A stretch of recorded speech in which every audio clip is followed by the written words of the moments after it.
Alright, so for those who don't know, I am a huge, absolutely huge WWE fan, and I get a lot of hate for it, and I get a lot of troubles for it, because a lot of people don't really understand. They're like, oh, WWE's fake, you shouldn't be watching that fake crap.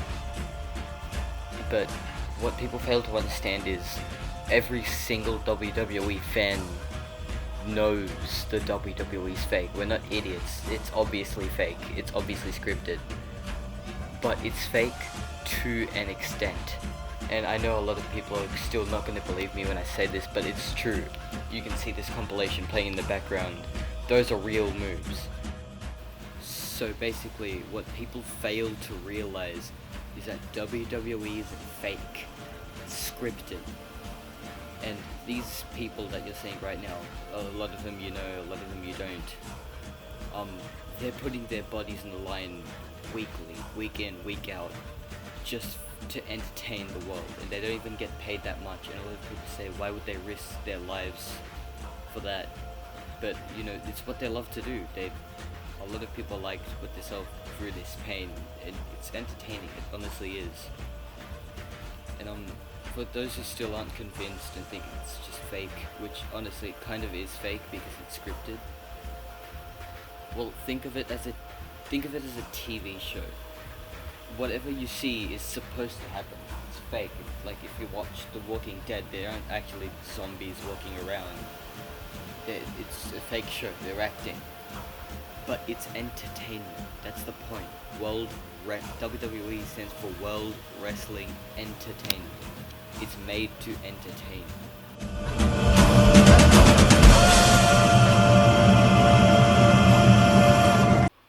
So, to prove my point, I've thought of something, and maybe it'll convince you, but honestly maybe it's just going to entertain or bore you. But I'll try my best to make this entertaining. So basically, my idea is to pick one WWE superstar and follow his career from the beginning to the end. And I know you might not believe this, but every single WWE superstar has an ongoing story from the day that they start until the end. Their story continues, and I'm going to prove that by following one superstar. And that superstar is going to be my personal favorite. A lot of you may know, but if you don't, my favorite is... I hear voices in my head. Yes, my favorite is Randy Orton.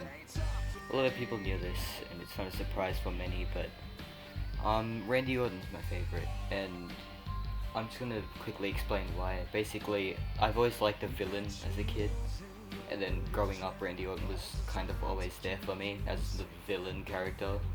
And then, yeah, so that just really sparked my liking for the character. And what I like about him is other superstars go in there to fight, but he goes in there intelligently. He uses his brain and he tries to use that to his advantage.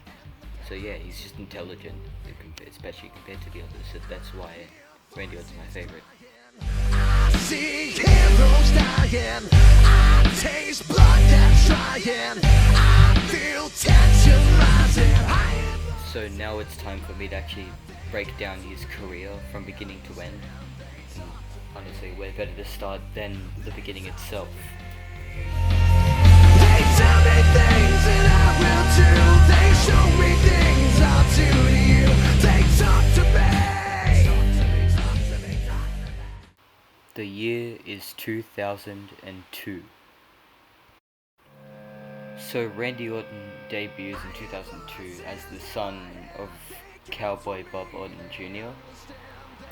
So he's the son of one of the greatest legends of all time, so obviously he has a lot to live by, and he steps in the ring with one of the greatest, Hardcore Holly, so obviously it's not going to be very easy for him. Randy Orton shows that he's very technical at the beginning. He's a very different character at this point, and he fights hard. He does get smacked up a bit, but I mean, in the end, he ends up fighting back really well and even ends up getting the victory over one of the greatest legends in history. This is obviously a huge victory for him, especially in his first ever match, defeating Hardcore Holly and certifying himself as a babyface, which means he is a good guy. Well, for now at least. And as you can see, he's very proud of his victory. Hardcore Holly's angry. Randy Orton did great, he really did. So this attracts the attention of The Undertaker, the greatest legend in history. Undefeated at WrestleMania, he's accomplished a lot. He's known by even those who aren't wrestling fans. Randy Orton ends up defeating Undertaker too, and then this is when his career starts to take a turn. So he he gets injured at one point, and then he comes back, and when he comes back, he's like all cocky and whatnot. And then now he's arrogant. He's an arrogant heel. A heel means a bad guy. And he fights another legend called Mick Foley and ends up winning. So he's made it far now. Only a little bit of losses, a lot of wins. But at this point, he's still somewhat of a rookie. So when he returned from his injury, he had to return with a bang. And with a bang, he did.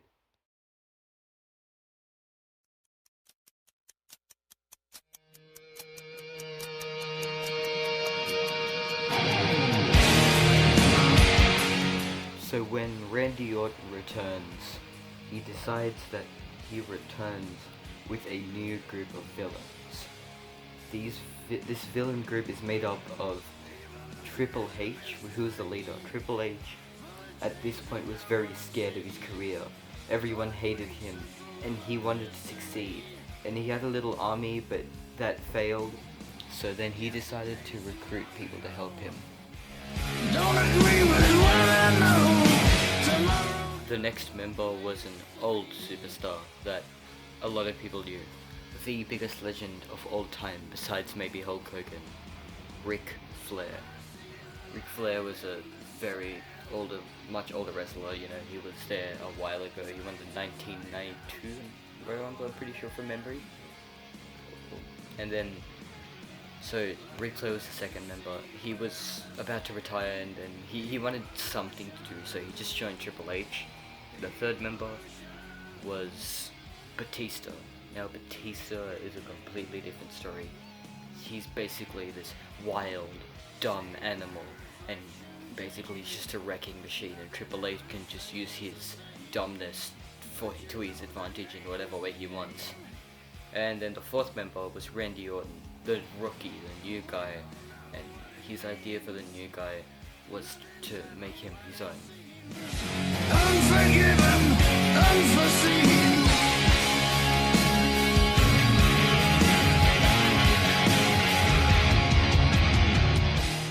But Randy Orton was, well, to say the least, unhappy.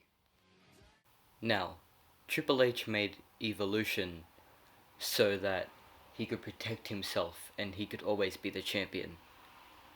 But no matter what Evolution could do, there was one man that beat Triple H and won the WWE Championship.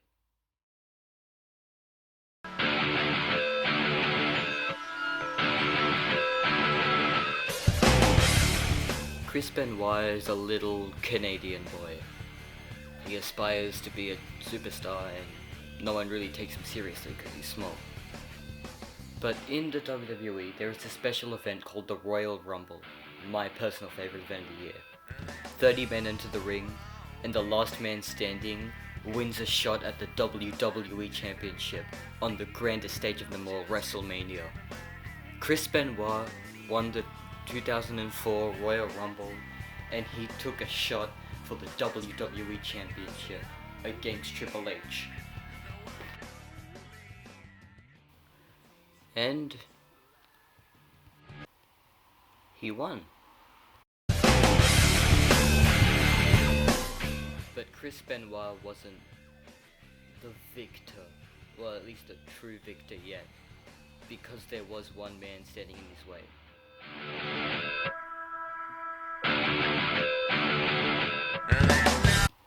And this man, of course, was Randy Orton. Out of spite, Triple H turns on Randy Orton and destroys him, bringing Evolution back to the top. Randy Orton tried to fight back, but no matter what he did, he just couldn't do it. But sooner or later, he found a way. Evolution was dismantled after Batista turned on Triple H, winning the WWE Championship. Triple H, out of fear, joined with his old tag team partner Shawn Michaels to form D-Generation X, and that's when Randy Orton joined with a new star. You see, now Randy Orton's career went downhill.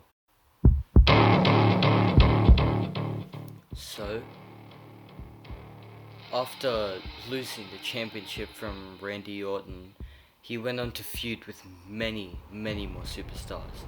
Heaps and heaps of them. But he lost every single time. His career really started to go downhill, and this is when he really started to get angry.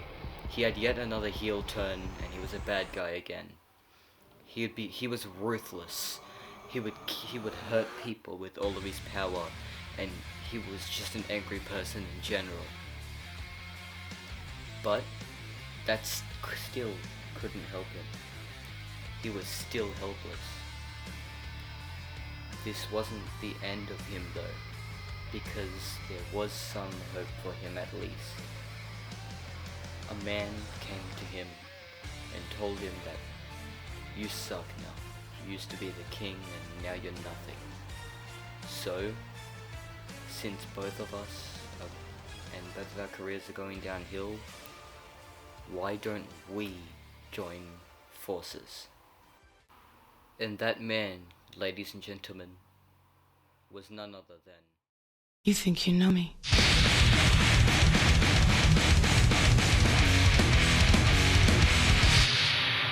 On this day, Edge, the rated R superstar, one of the greatest legends of all time, was joining forces with Randy Orton.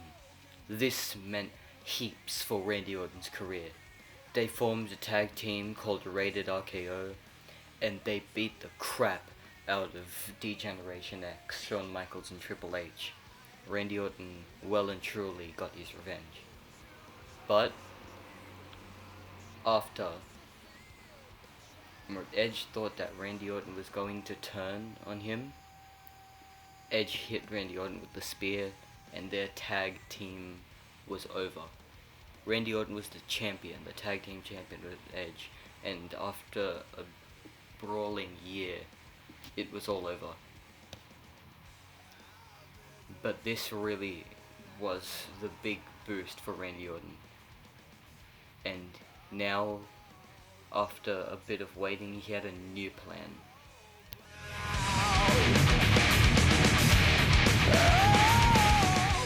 Randy Orton realized without Evolution, he was a failure. Without Edge, he was a failure. So he realized maybe he was a tag player, despite him calling himself a lone wolf. So he recruited 2 superstars that also had very famous wrestling fathers. So he recruited 2 upcoming superstars whose fathers were also famous wrestlers. Tune in to part 2 to see what this team was.